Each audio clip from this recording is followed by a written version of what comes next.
오늘 여기 본문에 보면 세 여인이 나옵니다. 막달라 마리아, 야고보 어머니 마리아, 살로메, 이 세 여인이 나오는데 이 세 여인은 첫 번 부활의 증인이기도 하지만 사실은 15장에 보면 예수님이 십자가를 달리실 때도 그 현장에 있었고 매장될 때도 그 현장에 있었습니다.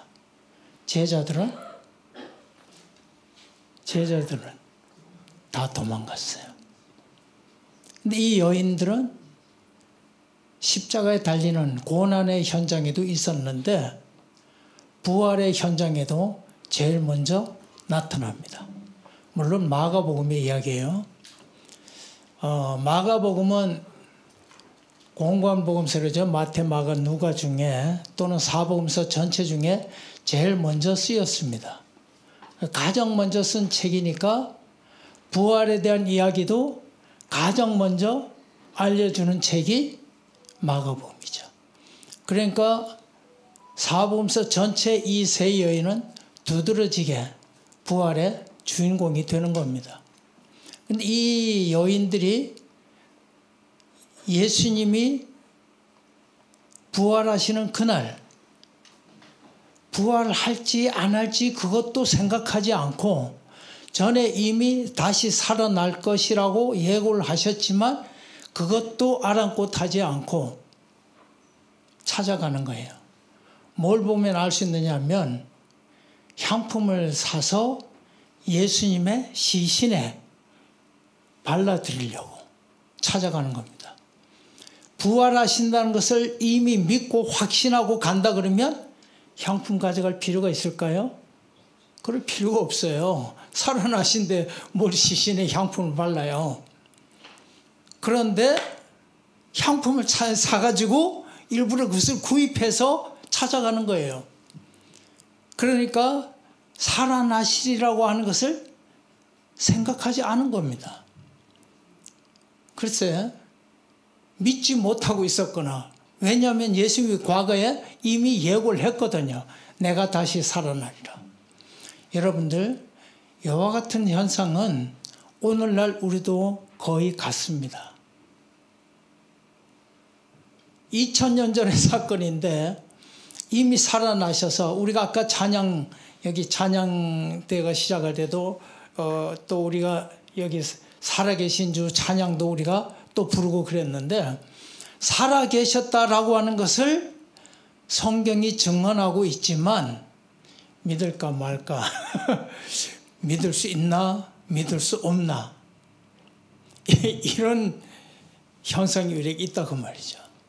그런데 이 여인들은 그런 의구심조차도 생각하지 않고 찾아갔는데 느닷없이 빈 무덤을 만나는 겁니다. 빈 무덤. 사랑하는 성도 여러분들, 대부분의 종교는 무덤이 성지가 되어가지고 그 교주였던 사람을 숭배하고 그 묘지를 성지순례를 합니다.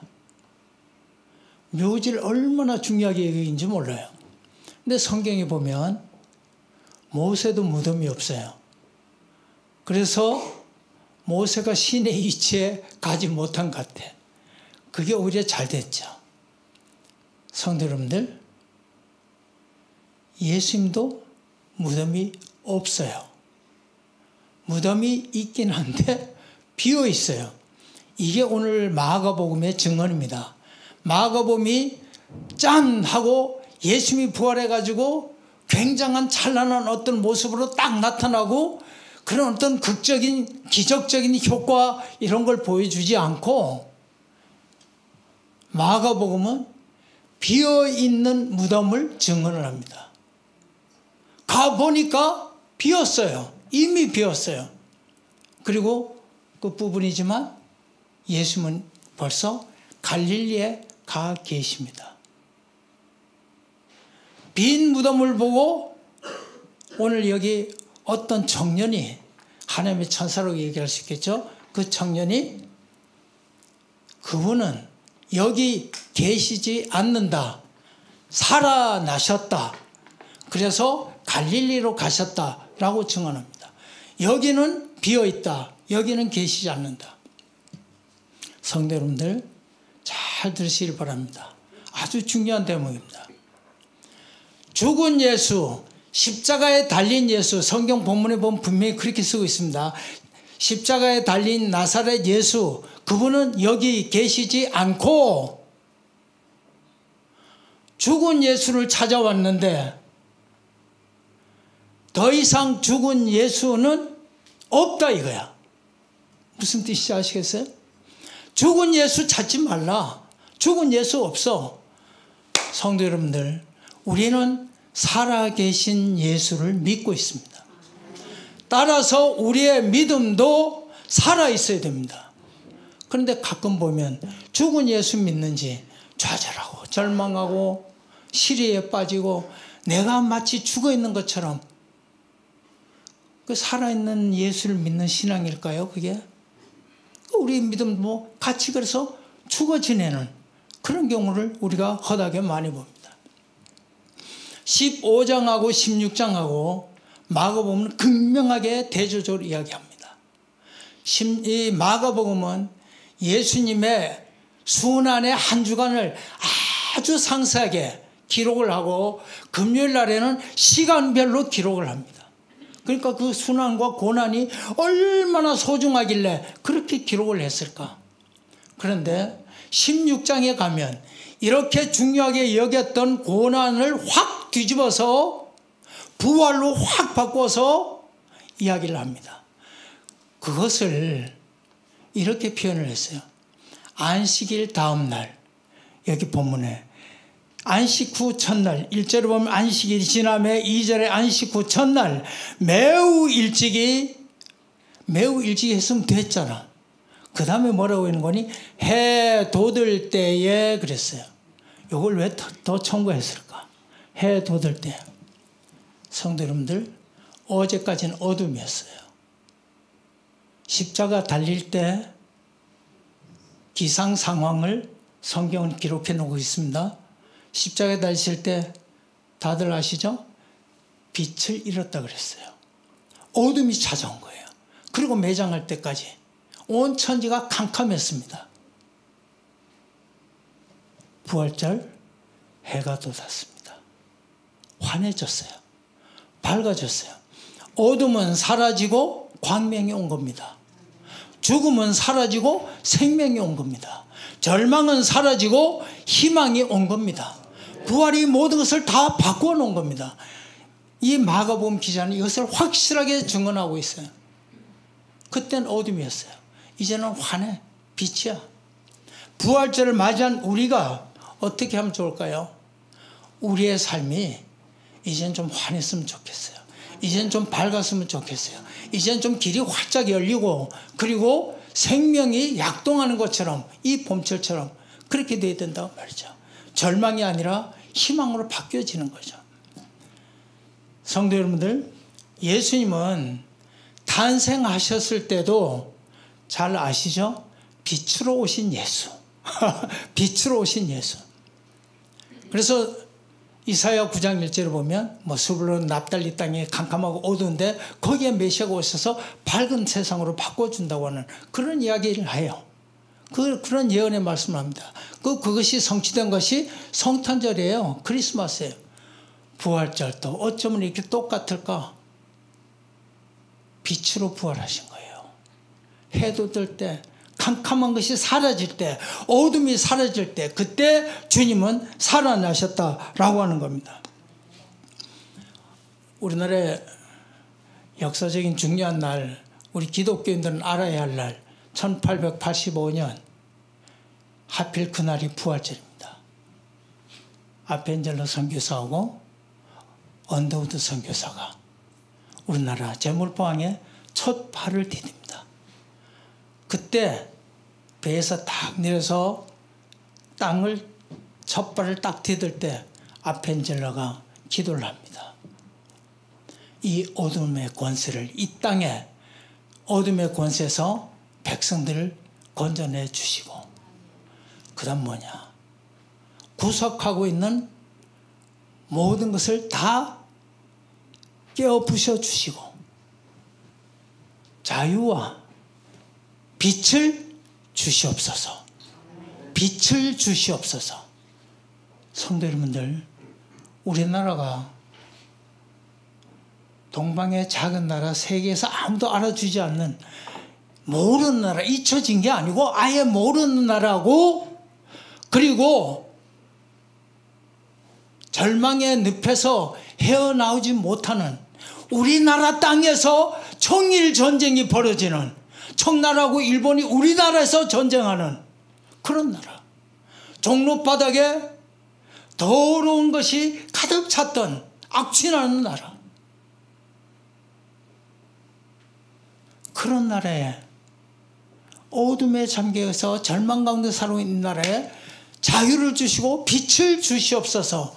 그 기도가 이루어졌습니다. 그날이 무슨 날이라고? 부활절이라고. 부활은 예수님이 다시 사셨고 예수님이 다시 사셨기 때문에 우리도 다시 살 수 있는 날, 그날이 바로 부활절이에요. 우리도 다시 산 날. 혹시 내가 죽어 있다면 다시 살아야죠. 어떻게 가능할까? 부활의 주가 되시는 예수님을 만날 때, 부활의 주님을 만날 때 우리도 다시 살아나게 됩니다. 오늘 여기 본문은 난 너무나도 기가 막히고 은혜로운 말씀이라고 생각을 해요. 이 세 여인이 무덤을 갈 때 걱정을 하면서 갑니다. 누가 돌을 굴려줄까 염려를 해요. 걱정을 해요. 성도 여러분들, 이 묘사는 우리 모두에게 해당되는 묘사입니다. 부활의 주님을 만나러 가는데, 물론 그 세 여인은 부활의 주가 아니라 주님을 만나러 갔지만, 이 돌을 누가 굴려줄까? 여기 본문 말씀 보면 참 신기하고 재밌어요. 이 성경 말씀 기가 막힙니다. 여러분들 성경 읽으실 때 통독하지만 정말 정독을, 기도하는 마음을 읽어보세요. 주는 메시지가 굉장해요. 여기 보면 누가 돌을 굴려주려 하는데 4절에 보면 그 돌이 심히 크더라. 이 얘기를 덧붙여놨어. 심히 크더라. 그러니까 자기들로서는 이 문제를 해결할 수 없다 그 말이야. 그런데 가는 거예요. 돌을 누가 굴려줄까? 세 여인이 좀 지혜롭고 이러면 똑똑하면 의논할 거 아니에요. 의논하면서 돌 때문에 왜 가봐야 못 만날 거야. 포기하자. 누가 그거 굴려줘? 그럴 수 있잖아. 그런데 염려하고 걱정하면서 가는 거예요. 염려하면서 걱정하면서 가는 거예요. 성도 여러분들, 이 내가 굴릴 수 없는 큼직한 돌이 우리 모두 하나의 저에게도 삶의 무게로 우리를 짓누르고 있어요. 돌이 없는 사람 있습니까? 예수님이 그래서 말씀하셔요. 수고하고 무거운 짐진 자들아 다 내게로 오라. 내가 너희를 편히 쉬게 하리라. 사도 바울도 같은 말이에요. 염려하지 말고 걱정하지 말고 감사함으로 하나님 앞에 기도해라. 아뢰라. 그러면 하나님의 평강이 너를 지켜주리라. 염려 걱정 근심 대신에 뭐가 필요해요? 평강이 필요해요. 무거운 짐 대신에 뭐가 필요해요? 쉼이 필요해요. 성경은 우리들에게 다 이야기를 해주고 있습니다. 알려주고 있습니다. 성도 여러분들, 염려 걱정 근심, 이게 평강과 쉼으로 바뀌는 이런 모든 것이 다 뭐냐면 이게 부활이라 그 말이에요. 이게 부활이야. 다시 사는 거야. 절망 가운데서. 전에 보면 이제 가이드 포스터로는 그런 잡지가 있었어요. 아마 지금도 나오는데 보신 분들 계신지 모르겠습니다만은 거기에 그 미국에 걸린 거라고 하는 여인이 있었는데 이 여인이 혼자 자녀를 키우면서 지내는데 너무 힘든 거예요. 너무 절망스럽고 어떻게 살아갈 수 있는 방법이 별로 없어요. 그런데 어느 날 집 청소를 하다가 책장에 보니까 자기 딸이 8살 때 그 잡지에는 초등학교 3학년이라고 그래. 3학년 때 숙제한 과제물이 있는 걸 발견을 했어요. 그 과정을 이렇게 보니까 자기가 8살 될 때까지, 1살부터 8살 때까지 매년 한 장씩 사진을 찾아서 붙이는 거예요. 붙이고 밑에다가 1살 때 뭐 이렇게 설명 쓰고 사진에 대한 설명을 써요. 그리고 8장 때 제일 마지막이잖아요. 끝날 때 거기다가 영어로 끝, 우리말로 하면 끝, end를 썼어요. END, end를 딱 썼어요. 그런데 어머니가 그걸 보고 참 숙제 잘했구나 뭐 이런 생각도 들겠지만 그 end라고 쓴 거기에 더 큰 글씨로, 더 확실한 글씨로 이렇게 써놨어요. 담임 선생님이 Your beginning 이렇게 썼어요. 끝 이렇게 써놨는데 너의 시작. 선생님 이렇게 써놓은 거예요. 엄마가 이걸 보고 놀랐어요. 그래, 새 시작이구나. 새로운 시작이구나. 그래서 이 어머니가 절망 가운데서 다시 일어난 거예요. 나도 끝이 아니다 말이지. 새로 시작해야 되겠다. 이 마음을 먹게 된 거예요. 절망에서 희망으로 바뀌는 거예요. 다들 잘 아는 말씀 중에 하나입니다만 키엘케고리 그런 얘기하죠. 절망은 죽음에 이르는 병이다. 그러면 그 병을 낫게 하려면 뭐가 필요해요? 희망이죠. 희망은 죽음을 이기는 약이다. 이렇게 하면 될 거 아니야. 이 부활절에 우리가 가져야 할 것은 새로운 희망입니다. 이게 우리에게 필요하다고 말이에요. 그렇게 해서 이 여인들이 갔는데 가보니까 무덤이 비어 있어요. 거기에 보니까 한 청년이 있다고 그랬어요. 저는 그 청년을 천사라고 해석하고 싶어요. 그 청년이 이렇게 말합니다. 너희들이 찾는 나사렛 예수, 십자가에 달려 돌아가신 그 예수, 그분은 여기에 없고 갈릴리로 가셨다. 무덤에서 찾는 예수 끝내자 그 말이야. 여러분들 꼭 좀 이건 마음에 명심했으면 좋겠어요. 새겼으면 좋겠어요. 죽은 예수 우리 믿는 거 아니에요. 죽은 예수 찾아도 필요 없어요. 죽은 예수 못하러 찾아. 이게 다른 종교와 다른 겁니다. 살아계신 분, 그분을 찾는 거예요. 우리가 살아계신 분. 그래서 그분을 찾고 우리도 살아있는 거예요. 죽어있는 거 아니야. 제발 주눅 들지 말고 죽어지는 여러분들의 자녀들이, 자식들이 학교에서나 친구들 간에 주눅 들어 있으면 되겠어요? 그럼 뭐 요즘은 또 어떻게 엄마들이 또 조금 그런 게 지나쳐가지고 우리 애 너무 그러지 마세요. 그러면 애들 간에 우리 애가 모든 면에서 자신감이 없으시니까 자기 애들 탓하니까 너무 애들 탓하지 않아가지고 기가 너무 살았어. 애들이 다 어른이야. 그래서 어른이 애들한테 절절매고 이거 어떻게 세상이 거꾸로 돼도 이렇게 되는지 몰라. 그러나 어쨌든 여러분들 우리가 살아계신 예수님을 믿는 그런 당당한 모습으로 신앙생활하는 여러분들이 될 수 있기를 주님의 이름으로 축원합니다. 갈릴리로 왜 가셨을까?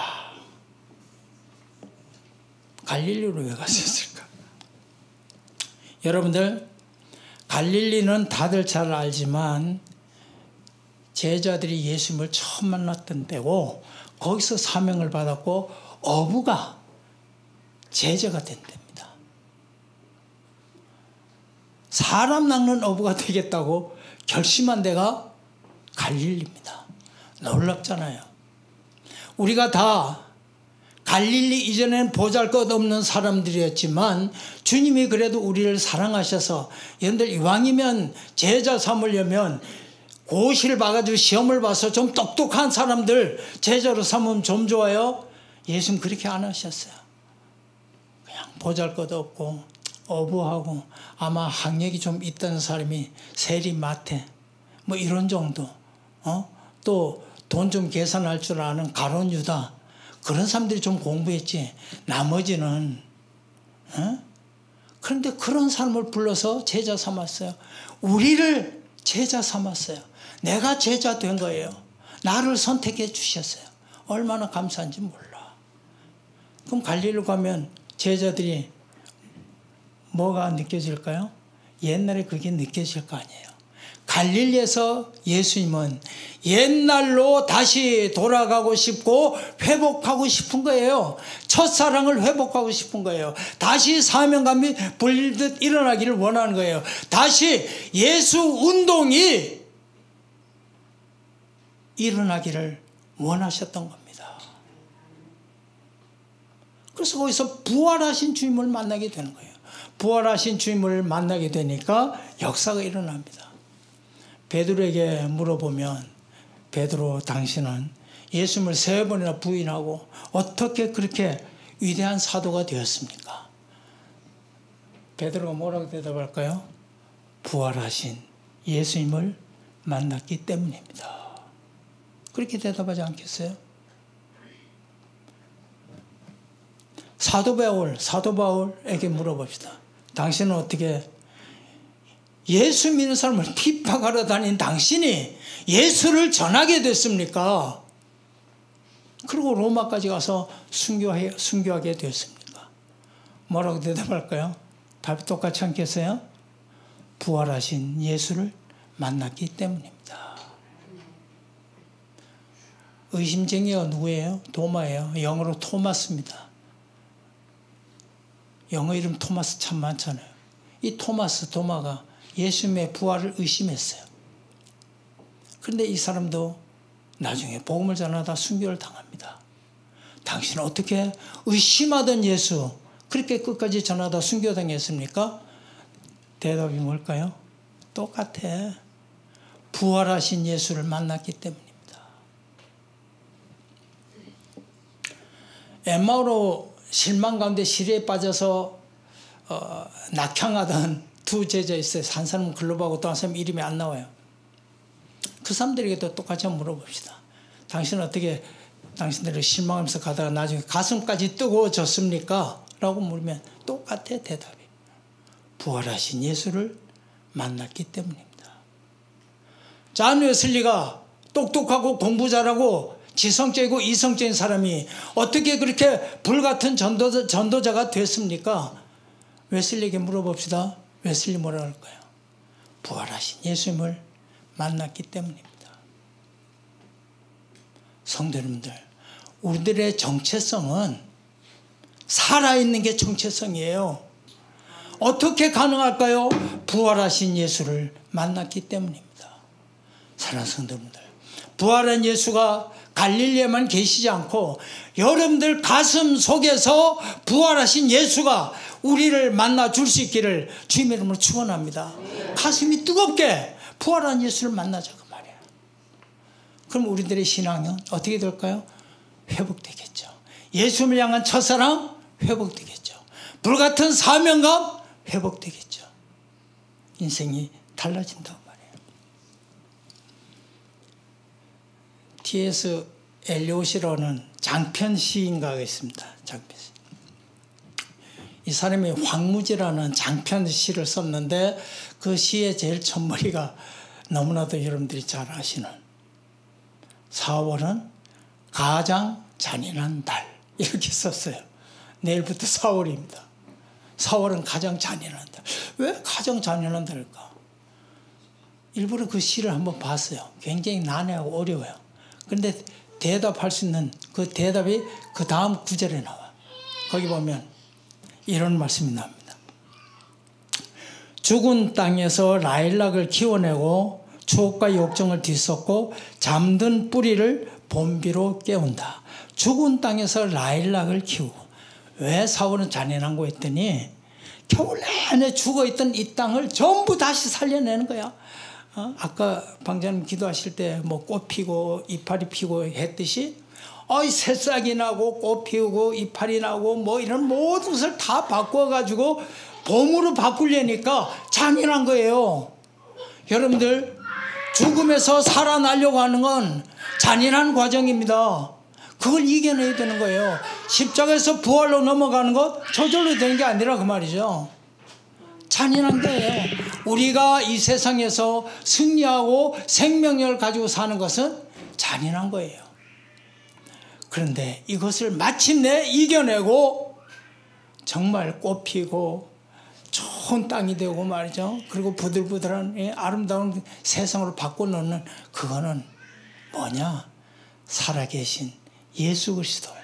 그분을 만나고 그분을 내 마음속에 모실 때 그렇게 그것이 가능합니다.